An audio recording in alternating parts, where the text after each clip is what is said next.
Hi, Marilyn here with Cotton and Chocolate, and we're back to piecing our Ahoy block, which is on page 10 with Saturday Sampler.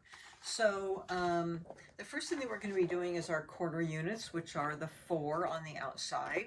So we're going to be making our half square triangles with the 3 1/4 inch squares, which are with our fabric 2 and our fabric 9.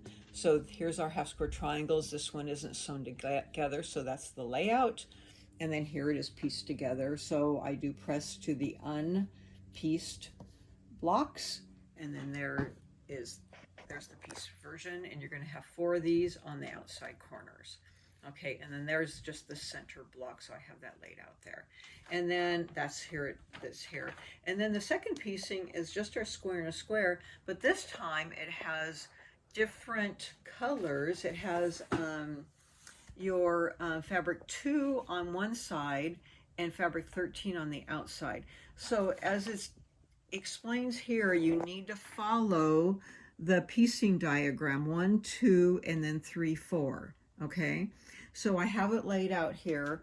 So when I do this, you're going to be making 4 of these, but I take an iron and then just press a fold in, and then I press a fold in here to match up my folds, just like we always have.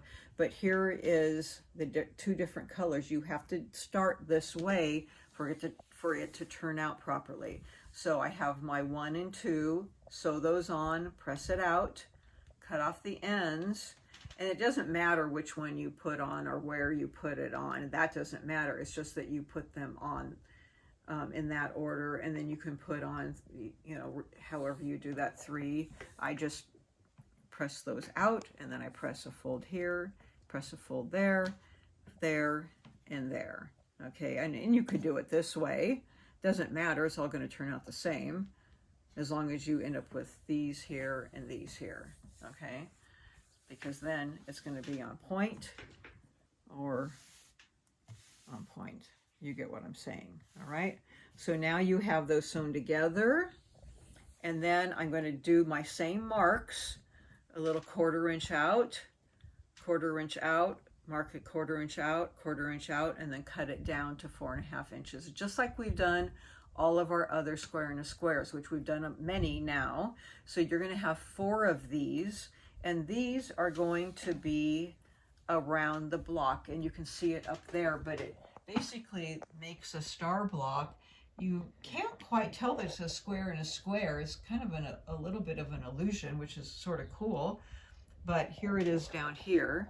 You can see it there. And of course, this one's unpieced, but I'll set it there and you can see that that's where it's going. And you can see how it, starts that block, and then you would have another one in the corner. So it just goes around the corner there, and you can see it also here. So there's a square and a square, and then there's your corner blocks.